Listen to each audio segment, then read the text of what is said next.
오늘은 좀 무거운 주제로 이야기를 해볼까 합니다. 요즘 길고양이들을 두고요, 여러 가지 이야기가 나오고 있는 것 같습니다. 어느 유튜버 분께서 올린 영상이 논쟁이 되기 시작하며 이제 살처분밖에 답이 없다는 이야기까지 나오고요. 또 길냥이를 보호자 하는 쪽에서는 그건 학대다 하고 서로 목소리가 많이 높아져 있는 것 같습니다. 자, 저는 수의사 윤쌤이고요. 오늘은요, 여러 뒤섞인 정보와 입장들을 좀 정리해보고요, 사실관계를 짚어보며 정말 일부 혐오론자들의 주장대로 길냥이 살처분이 답이 될 수 있는지 혹은 다른 방법은 없는지 제 나름의 의견을 한번 말해보겠습니다.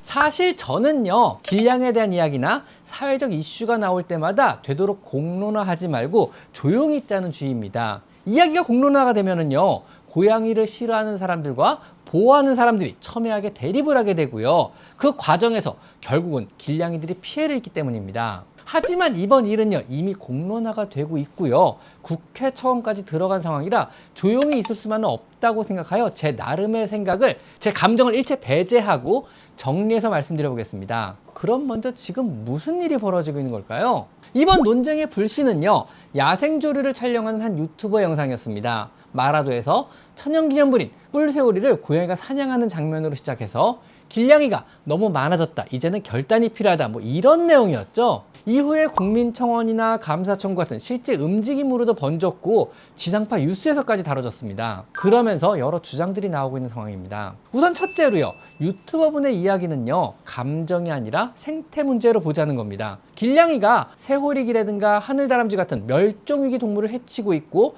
또 고양이는 번식력이 워낙 강해서 지금의 방식으로는 도저히 길고양이 개체수 조절이 불가능하다, 못 따라잡는다, 그리고 TNR은 개체수 감소 면에서 과학적 근거가 약한 정책이다, 그러니 먹이 주기를 멈추고 TNR과 입양을 병행하는 게 그나마 인도적인 방법이다, 뭐 이런 입장인 것 같습니다. 동물보호단체 쪽의 입장은요, 길고양이 돌봄을 인간의 책임으로 보는 겁니다.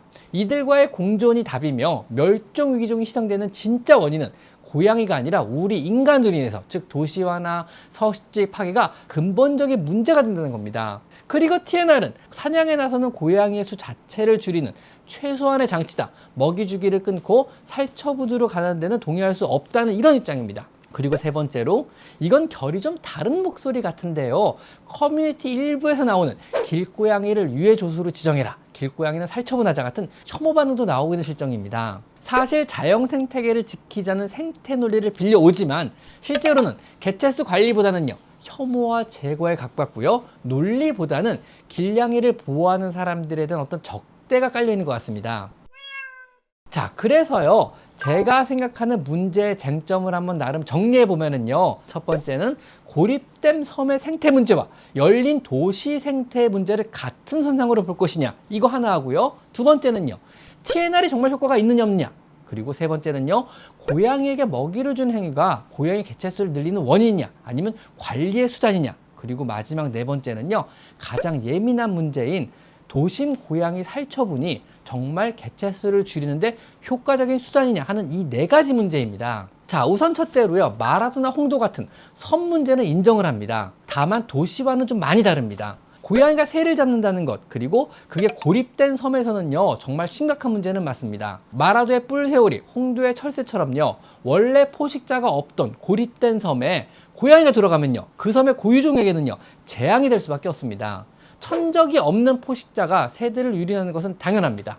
이런 곳은요, 감정적으로 부정할 게 아니라 그 섬 생태계 보호를 위해서 TNR이 아닌 보다 적극적인 대책이 필요하다고 저는 생각합니다. 그런데요, 섬의 고유한 종을 지키는 문제와 도시의 길고양이 개체수를 관리하는 문제는 서로 완전히 다른 문제입니다. 마라도나 홍도 같이 고립된 곳에서 벌어지는 일이 곧바로 서울 같은 도심 골목의 고양이를 살처분할 근거가 되지는 않는다는 겁니다. 생태의 조건도, 먹이 사슬도, 그 다음에 대안도 완전히 다르거든요. 이 둘은요, 완전히 다른 문제로 봐야 합니다. 전혀 연관성이 없습니다. 두 번째로요, TNR은 효과가 있다 없다 문제가 아니라 강도의 문제와 대안이 없는 문제라고 생각합니다. 한 지역 고양이의 70% 이상을 꾸준히 중성하면요, 실제로 개체수가 줄기 시작합니다. 그런데 국내 실제 중성화율을 보면요, 사실 거기에는 못 미치는 게 현실입니다. 여기에 유기된 고양이나 도시 주변에서 새로 유입된 고양이가 추가가 되게 되는 겁니다. 그러니까 TNR이 효과가 없다가 아니라 TNR의 밀도가 부족했고 유기 관리가 안 됐다가 정확한 표현이라고 생각합니다. 그리고 사실상 TNR을 대체할 수단이 없습니다.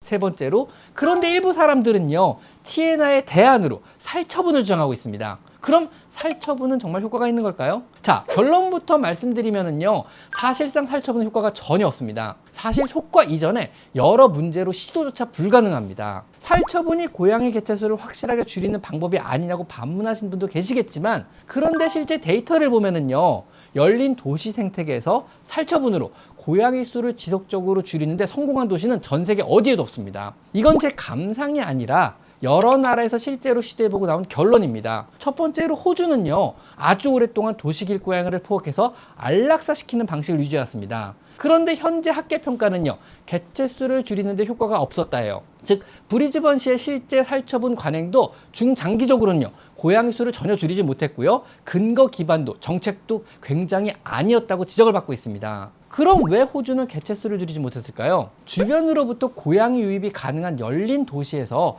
살처분으로 개체수를 실제로 낮추려면요, 시뮬레이션을 해보면요, 최소한 10년 동안 해마다 그 지역 전체 고양이의 50%를 계속 잡아서 죽여야만 한다고 계산이 나옵니다.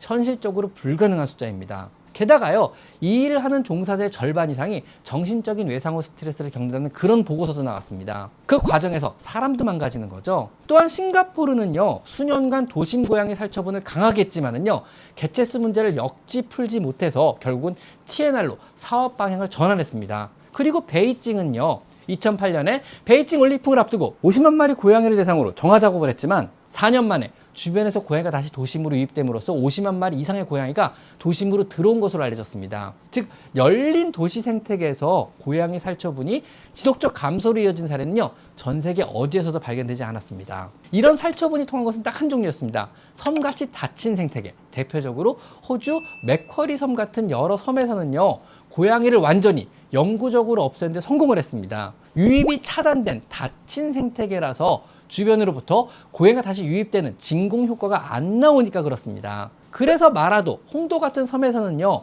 표적 제거가 실제로 작동할 수 있겠지만 서울 같은 열린 도심에서는요, 전혀 무의미한 효과가 없는 일이 될 것입니다.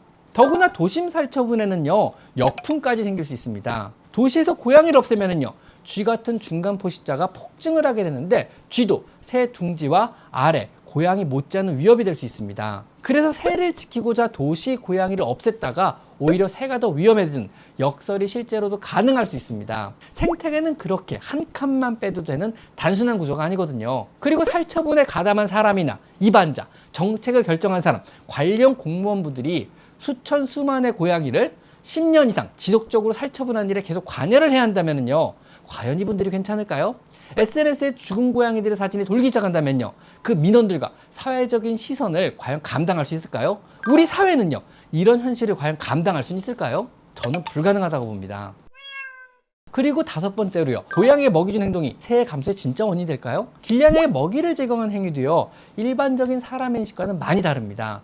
통제 안 되는 무분별한 먹이 주기가 번식을 늘리는 건 맞습니다. 그런데 관리가 되는 급식소는요, 오히려 고양이를 한 곳에 모아서 중성화 포획을 가능하게 해주고 다른 지역의 고양이 유입을 막는 데도 도움을 줍니다. 길냥이 급식소를 폐쇄하면은요, 고양이가 흩어져서 중성화가 더 어려워지고요, 결과적으로 역효과가 날 수도 있습니다. 길냥이를 밥 주는 문제의 핵심은요, 금지가 아니라 통제되고 관리된 급식이 중요하다고 생각하는 겁니다. 그리고 도심에서요, 새가 줄어드는 원인은요, 고양이 하나만이 아닙니다. 유리창의 충돌, 서식지의 파괴, 살충제, 빗공해 같은 사람 활동이 사실상 더 큰 몫을 차지합니다. 고양이는 그 여러 원인 중에 하나이지 유일한 범인이 아니라는 말입니다. 어느 한쪽만 지목하기보다는요, 정직한 통계가 필요합니다.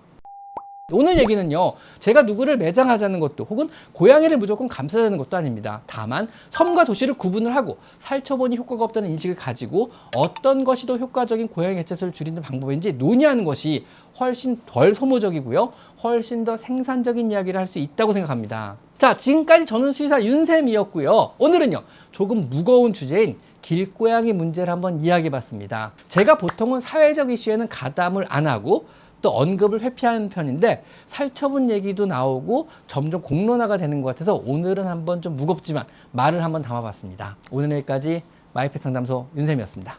감사합니다.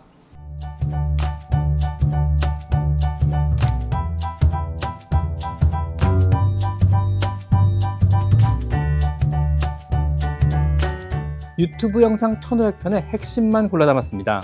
집사들을 위한 평생 필독서 윤쌤의 고양이 상담소. 지금 전국 서점에서 만나보세요.